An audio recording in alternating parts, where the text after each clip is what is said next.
Okay guys, welcome back to Metaphysics. Just a couple of things. On the seminars this week, the workshop that happens on Thursday, we'll be talking about the reading that I've set for this week. So each week we won't be doing the week before, we'll be doing what I did in this lecture today, plus the reading. Cool? The other thing is just a note on the assessment. So the assessment, if you've had a look at the unit outline, has two optional components and one mandatory component. So I'm just going to explain that a little bit. So the optional components are, one, send me an essay plan before you write your essay. Two, come and meet with me to talk to me about the essay plan before you write the essay. The mandatory component is write an essay. Okay? Although these are optional components, the next time I run this unit, they will be mandatory components. It's just that I couldn't change the assessment for this unit this time around. It is so good for you to be able to get feedback before you get a mark. Because if you get feedback after you get a mark, in some sense, you don't care that much, right? Because the mark's already happened. Look, you might read the feedback. It might stick inside your head for the next time you write an essay, but it may well not as well. And if you get the feedback on the essay plan before you hand in the essay, then it's much more likely psychologically to stick in your head, and pedagogically, in terms of teaching and learning, it is much better for you guys. So I would strongly recommend taking the opportunity to write an essay plan, taking the opportunity to come and talk to me about the essay plan. Amongst other things, it will probably improve your grade. In my experience, people who go through the process of writing an essay plan and talking to me about it do much better than people who don't. Yep. If you write an essay plan and it comes to you and it turns out you have to heavily revise it, Yep. it's not very good. Yep. Is it worthwhile coming in a second time where you've got something slightly closer to the essay you can write? Yeah, I mean, that's fine as well. And to be honest, that would be in your best interests if don't be afraid to come and have it demolished. Because if you write an essay that I'm going to demolish at the planning stage, I mean, think about what's going to happen to it when I actually read the final result. I mean, it might be better than the plan. Odds are it won't be, right? So it'll probably get demolished when I mark it as well. So, yeah, you can have a couple of chances if you want. If you're diligent enough, right? Don't overload me by coming and doing it the night before. But, you know, if you give me a bit of time, then you can come and have another crack at it. Okay. Let's get on to some philosophy. So this lecture is about causation. So we're starting the causation component of the unit. We're going to do... Oh, so I'll tell you what we did last week first. Last week we looked at some different tools. We looked at possible worlds, which will play a role in our theories of causation later on. Next week we'll get to the possible world stuff. So we learnt that you can model modal talk by using this general heuristic of possible worlds. We also learnt about space-time, right? And space-time is this rather peculiar thing that's come out of science in the last century. The bottom line is that there is no constant objective temporal ordering anymore, according to our best theory of time, basically, which is in part what relativity is. What you have are lots of different local temporal orderings, depending on your state of motion, right? And this is kind of radical, because up until this point, we've been working with the Newtonian conception of the world, according to which, you know, there is just one moment that is later than some other moment, and we all agree on that. But when you get to relativity, we all disagree about temporal ordering of events. For the most part, we agree, because we're all sort of like medium-sized dry goods traveling at low velocity. If we were traveling much faster, you would see this kind of stuff all the time. So, in fact, some people have argued that if we did travel at relativistic speeds all the time, relativity would just be blindingly obvious to us. It's the fact that we travel quite slowly that we don't end up seeing what's going on. Okay, so as I said last week, don't be too afraid of this space-time stuff. Mostly, we're just going to have it as a background framework for thinking about some of these theories of causation. You don't need to know the ins and outs of space-time in order to succeed at the course. Okay, so we're going to start looking at causation. What we're going to look at first are probably the most intuitive theories of causation. These are so-called mechanistic or process theories of causation. This is the kind of notion of causation that you would probably come up with if someone asked you to come up with a theory of causation, like on the spot, you'd come up with something like this. They have been around for quite a while. They're also a bit difficult to render coherent. And also some of the figures who have defended these kinds of theories are a little bit odd in that they, on the one hand, say things like causation doesn't exist, and then on the other hand say causation is some kind of mechanism or process. So I'm thinking here in particular of Bertrand Russell, who at the turn of the 20th century was arguing that causation doesn't exist, but he was also buying into some picture like this. What's going on there, if you encounter that in the literature when you're reading and you're looking at writing an essay on this stuff, what's going on there is that Russell thinks that there's no such thing as causation in a particular sense. Namely, a sort of notion of causation according to which you've got some necessary connection between two things, right? So if I throw this pen across the room and it makes a sound, you could think of that as necessarily, if I throw the pen, then it's going to make a sound when it hits something, right? Some really strong modal relationship like that. And Russell was arguing that there are no connections like that. At least science doesn't deal with connections like that. Science deals with these things, mechanisms and processes, right? So what he was saying was that the sort of everyday concept of causation that we carry around with ourselves in our heads, there's nothing in the world like that. But there is something in the world that's causal-like that science deals in, and that's this stuff. Okay, so we're going to start with a very basic notion of mechanism. Then we're going to move on to Russell's theory. His theory is of causal lines. Then we're getting into contemporary stuff. So the Mark transfer theory, you'll be glad to know an Australian developed, well, he actually developed this. This is a guy called Wesley Salmon that developed that. This is a guy called Phil Dowd, University of Queensland. We're going to follow this progression and see these different theories, these different versions of the process theory, the different versions of the mechanistic theory. And then we're going to look at the big bad bug for theories of this kind, causal emissions, right? Causation by absence is another name for this. So, for example, when I fail to water my plants and the plants die, it looks like, you're right. When I fail to water my plants and they die, it looks like the absence of water has killed them, right? Process theories have a hard time with causal emissions, right? So that's where we're going. We're going to work through these different process theories, and then we're going to look at why they're a bit crap. And some of the space-time stuff will float in and out as we go through. Okay, very basic mechanistic theory of causation. Causation involves things ramming into other things, right? Things smacking up against each other is what causation is all about. Right? It's a very, very basic... No, this is my PowerPoint.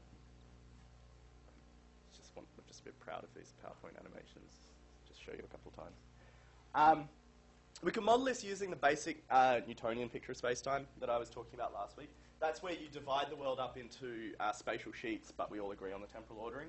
And you can imagine something moving through space, and as it's moving through space, it's moving through time as well, right? It's traveling a certain spatial distance in terms of a certain temporal distance, and then it comes into something else. It comes into contact with something else, and it sets that thing off at a particular trajectory. Often you get accounts of this in terms of billiard balls. Billiard balls are the sort of example that everyone uses for some reason. You're shooting the white ball at the black ball. The white ball gets hit by the cue, then the white ball hits the black ball, and the black ball goes into the pocket. And what you've got at each step is something hitting something else to bring about a causal relationship. Look, these are simplistic, these mechanistic models of causation. But they're extremely suggestive, right? They're the sorts of theories that, for the most part, when we're dealing with causation at an everyday level, we're kind of dealing with stuff smashing into other stuff, right? Whether it's high speed, low speed, whether it's, pulling something to make something else smash into something else, we're dealing with these sorts of basic mechanistic notions. And so there's something very compelling about a mechanistic theory of causation. But it sort of gets into trouble pretty quickly with these basic mechanistic notions. First thing is that you have to have motion in there, so something has to be moving to hit something else, to send something off in another direction. But you might think that there are instances of causation where there's just no motion to speak of, right? So the example I gave before, where I failed to water my plants and it kills the plants, nothing moving, right, as far as we can see, in terms of motion from the cause into the effect, right? So it's not the case that my failure to water the plants is something that's moving along, smacking into the plants and killing them, right? But also, more generally, when we talk of causation, we may not be dealing with motion at all, right? So we need to be able to generalize this little guy. Also, they're just pretty generally simplistic. We talk about all kinds of different notions of causation that don't obviously involve mechanisms and things ramming into other things, you know. Especially once you start digging into science a little bit. It's clear that there are lots of things that happen in science that look like causal notions, but that just don't involve stuff smacking into other things, you know, like especially when you're dealing with stuff that happens in like particle physics. Although some of that, like the super collider, is actually a thing where you smash things into other things in order to see what's going on. But for the most part, what's going on at those lower levels is not obviously amenable to this sort of basic picture. The third issue is that it's classical, right? So I gave you this sort of Newtonian picture. This is actually the notion of causation that Newton was working with, a very basic mechanistic notion of causation that he inherited from people like Boyle and Robert Hooke.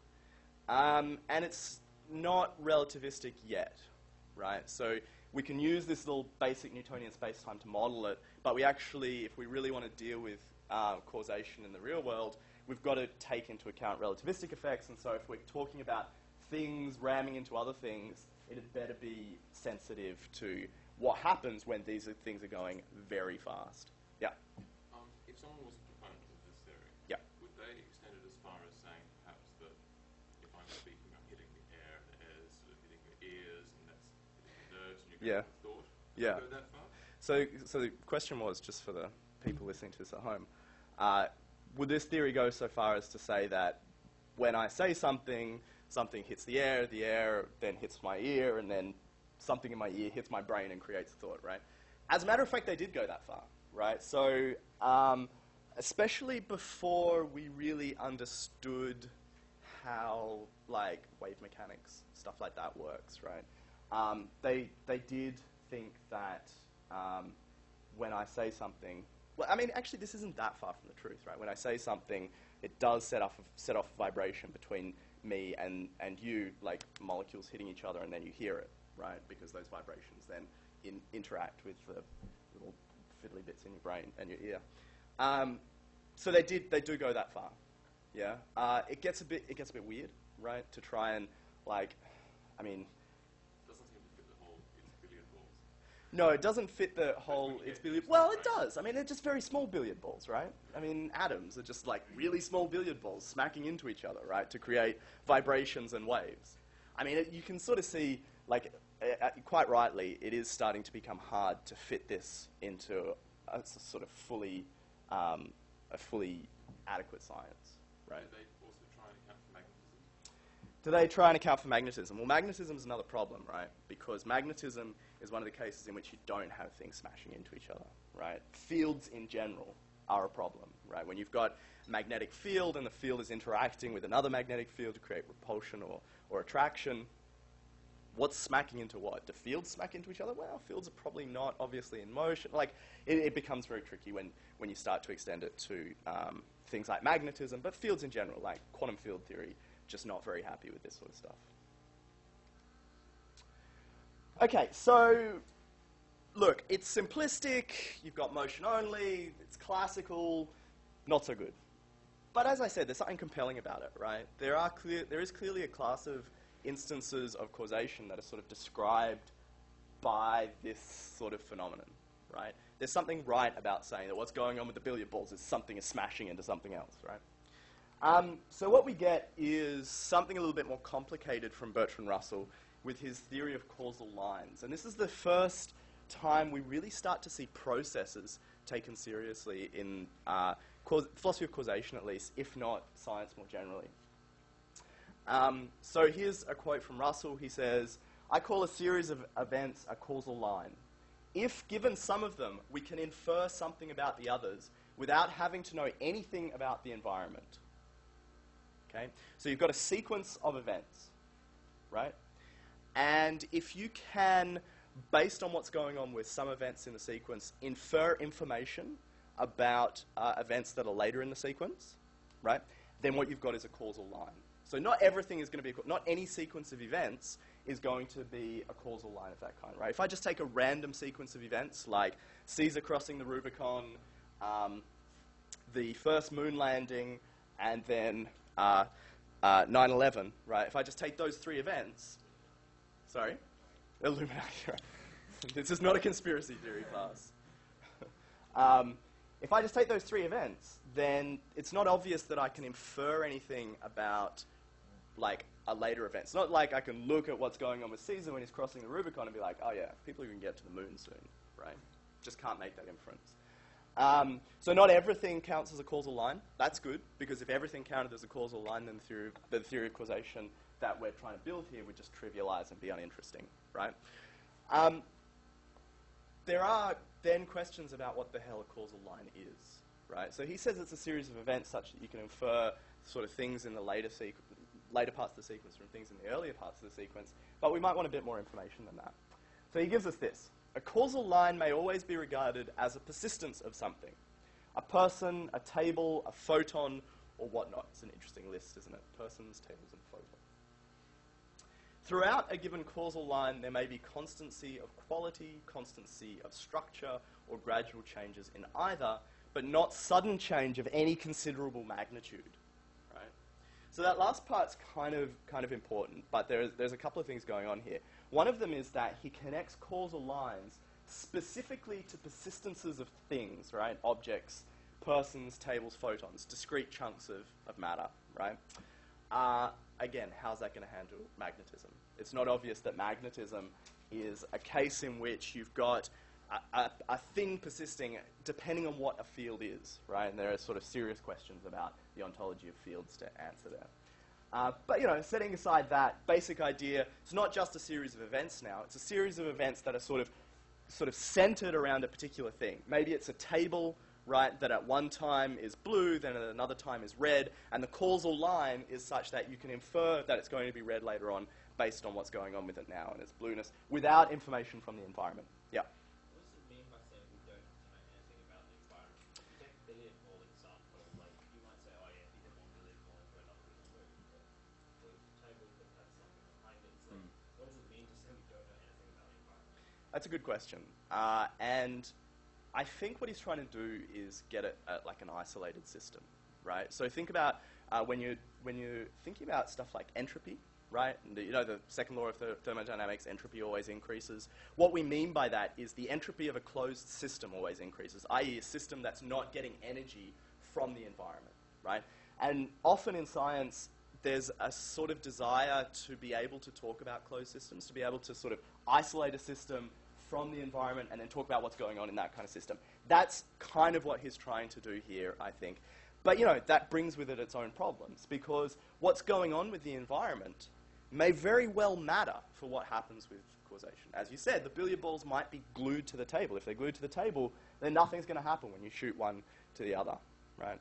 And in which case, I mean, another way of getting at this is that what is a causal line will depend on what's happening with the environment. Because if you can't infer what's going on later with something because there's some environmental effect that's messing around with the inference, then it's not going to count as a causal line. So cleaving apart the environment is sort of important for him to get this definition of a causal line up and running, but it's going to introduce problems with the notion of causation that you end up with.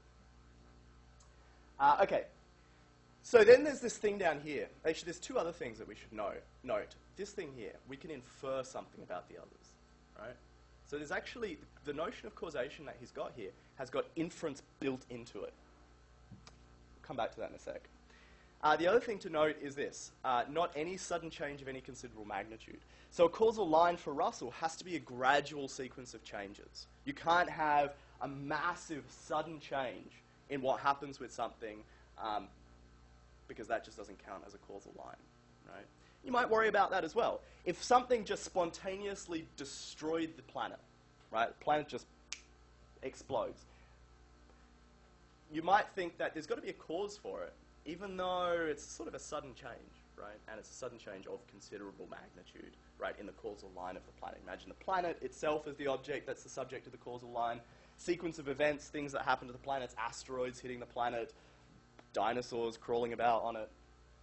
You've got this sequence of events, and then suddenly there's this really weird event that happens, again, partly because of what's going on with the environment, right? Could be that, I don't know, aliens show up with a Death Star, and I don't know if you guys are get that reference. Anyway, they show up with a Death Star, and they blow up the planet with a massive planetary destruction laser, which is basically what the Death Star is, with a fatal flaw.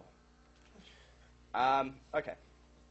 So this is the picture that we've got. We've got something at various different times, and things happen to that object, and a causal line is a sort of sequence of events built around that object. Okay?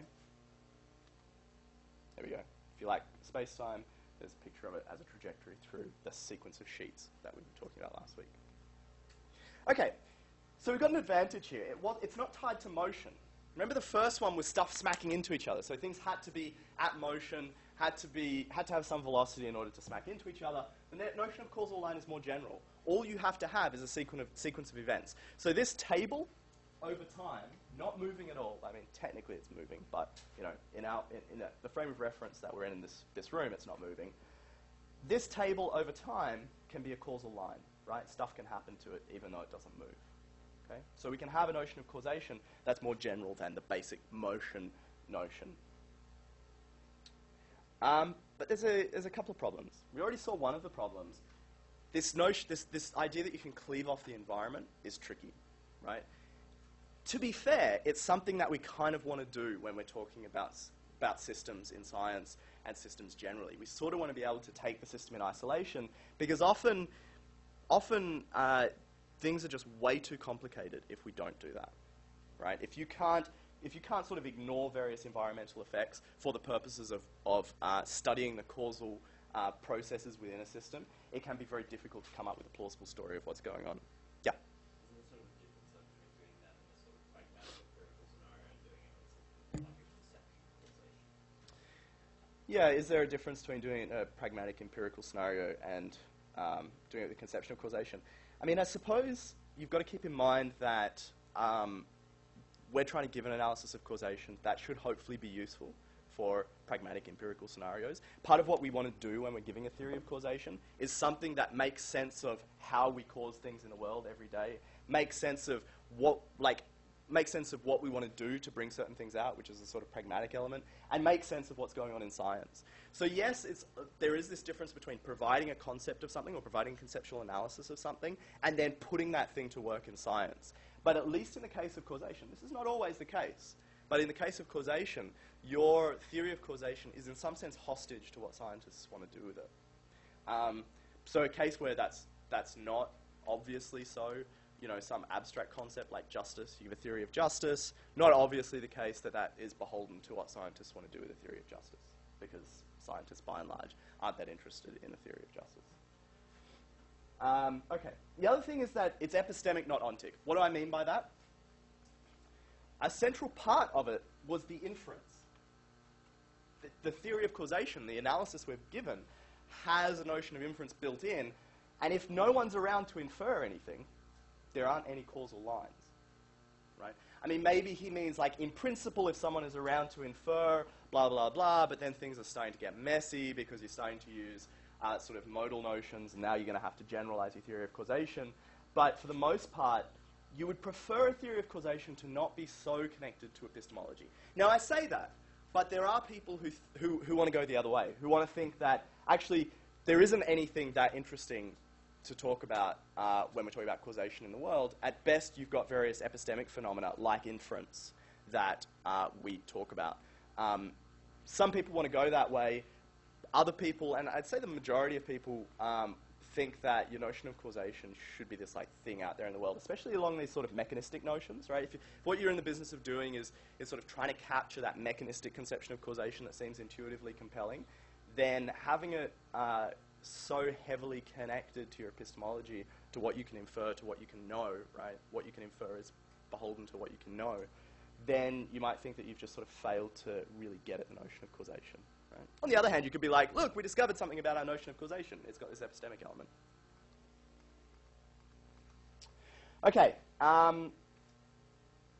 So another issue is that there's no differentiation between persistence and causation in this view, right? So as I said, this table, sort of on its own, just hanging out, nothing really happening to it, is a sequence of events that can form a causal line, right? But you might think that if the table's just sort of hanging out and doing there, it's not really doing anything causally speaking, right? In order for it to be doing something causally speaking, it should come into contact with something else, doesn't have to smack into it, but just sort of interact with it in some broad way, and then bring about some effect, right? But if it's the table just sort of sitting there doing nothing, in what sense is that causal? And so more generally, what you have is persistence on the one hand, right? So the way that something just sort of continues to exist through time, the way that that table continues to exist through time, you have persistence on the one hand and then causation. And causation looks like it's persistence plus something else. Persistence probably plus some kind of interaction, persistence plus some effect. Whereas here what you've got is no differentiation between persistence and causation, at least with the notion of a causal line. Causal line is just a sequence of events latched onto some object. Nothing interesting has to be happening with those events in order for it to count as causal. Okay? Again, to be fair to Russell, space-time and relativistic mechanics was only just being discovered as he was writing this stuff, so it's a little bit unfair to say, look, a problem with his theory is that it's classical. But look, a problem with his theory is that it's classical. Okay, so now we're on to the third third version of the process theory. This is the most complicated theory. This is also the most scientifically respectable theory, and probably the theory that's got the best shot of handling this sort of intuitive mechanistic notion of causation. So I put this on the slide. I'll read it out to you now, but it's sort of something that you'll need to take away and mull over and think about. I'll break it down for you though. Let P be a process that, in the absence of interactions with other processes, would remain uniform with respect to a characteristic Q, which it would manifest consistently over an interval that includes both of the space-time points A and B. Then a mark consisting of a modification of Q into Q star, which has been introduced into process P by means of a single local interaction at a point A, is transmitted to point B if and only if P manifests the modification Q star at B and at all stages of the process between A and B without additional interactions. Seriously, dude?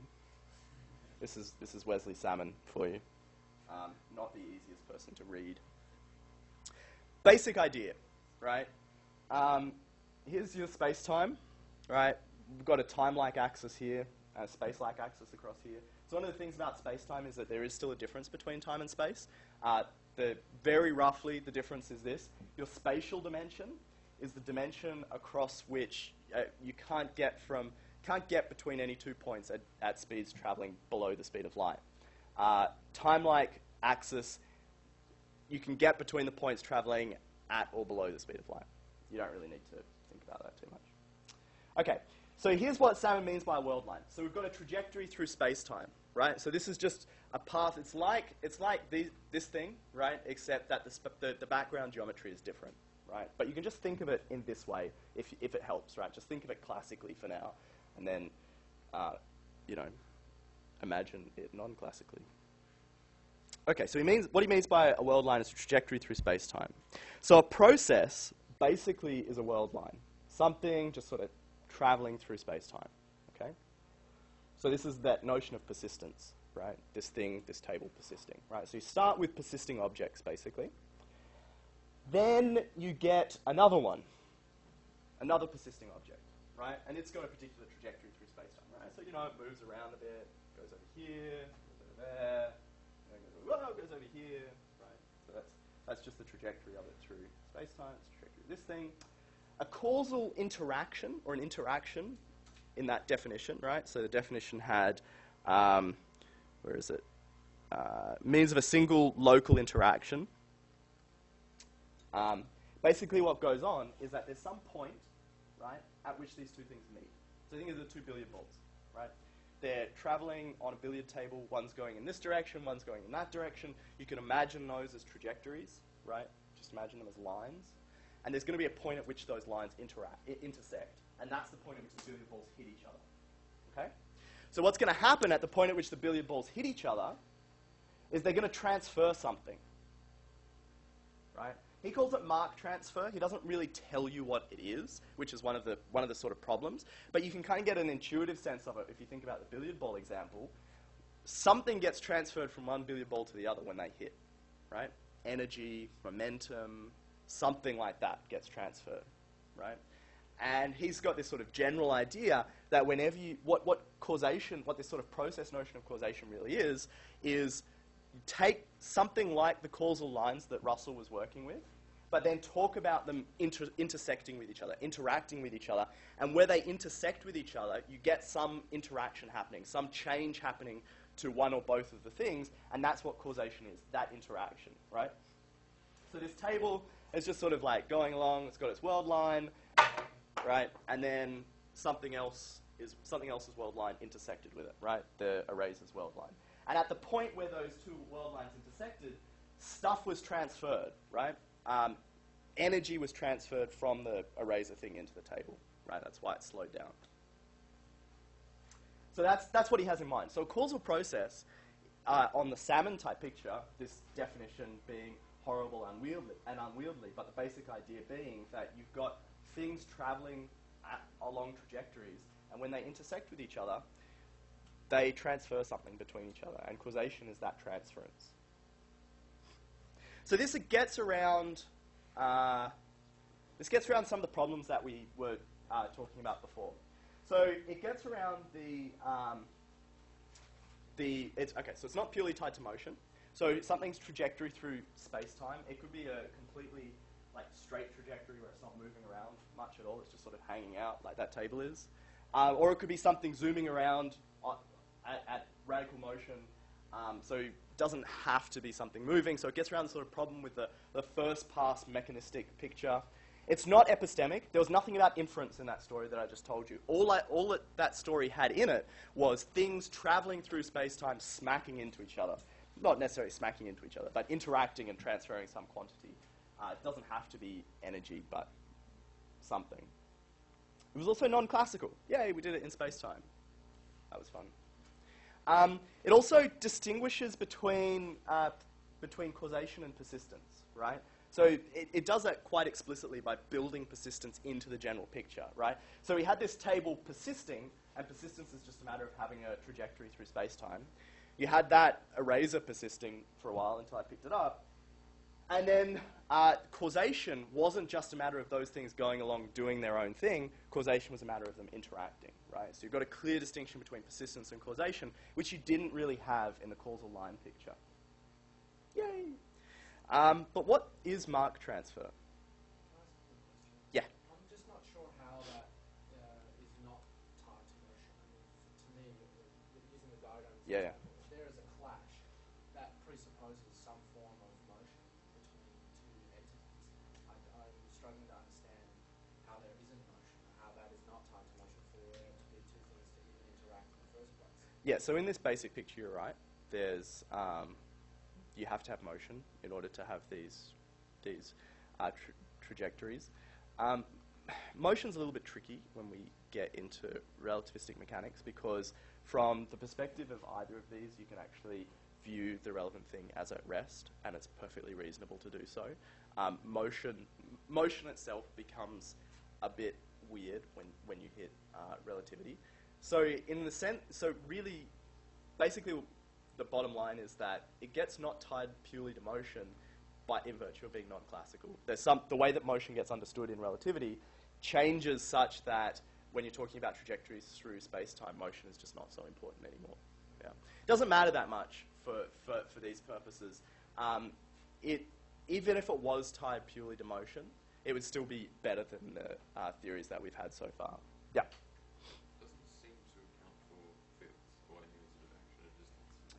They seem to have to intersect in space as well as time. Yeah. So, I mean, it depends on what action at a distance is, right? In relativity, you don't have any temporal action at a distance. You just don't have any. You've got action at a distance. Arguably, you've got action at a distance in quantum mechanics. But relativity is, guess what, incompatible with quantum mechanics. So, in some sense, it's hard to know what to make of that, right? Science is still out on that troubling issue. Our two best theories of the world are inconsistent with each other. But yeah, depending on what fields are, you can sort of try and model a field as a trajectory through space-time, and this would maybe help with what you were saying, is that you've got things that may be in motion, right? They've got trajectories, and they may interact with each other, but not in virtue of their motion, right? So it may be that two fields interact with each other, but not because the fields themselves are moving. It may not even make sense to think of fields as moving.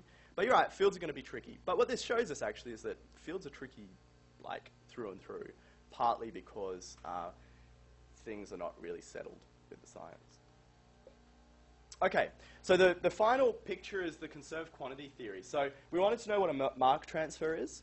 Okay, the final picture, the conserved quantity theory, basically takes all of that stuff that we just had about Mach transfer and about world lines intersecting, and it understands that in terms of conserved quantities. So in this picture, a causal interaction is an intersection of world lines which involves an exchange of a conserved quantity. What are conserved quantities? Things like energy, momentum, stuff like that. Okay. So a causal interaction is an intersection of world lines, and a causal process is a world line of something which possesses a conserved quantity, right? So one of the issues here, which is sort of odd, I think, is that Salmon did this good work of sort of updating the causal line theory to make it a bit more respectable, to make it a bit more sense by having this sort of process picture. And one of the things he managed to do was to pull apart persistence and causation. One of the things that the conserved quantity picture seems to do is define a causal process as a world line of an object which possesses a conserved quantity. Now, there are going to be lots of things that possess conserved quantities that just sort of putter along without coming into contact and without interacting with anything, without bringing about some effect. So it looks like on this conserved quantity picture, so Phil Dow has understood causal interactions in terms of like transfer of energy, but then he's looks like he's collapsed the distinction between persistence and causation again. So a question arises, a more general question about these process type theories of causation. Do you want to keep persistence and causation apart? Is there a reason to just think that they're the same thing? Maybe they are just the same thing. Maybe we were just mistaken to think that when this table is not really interacting with anything, it's not doing any causal work.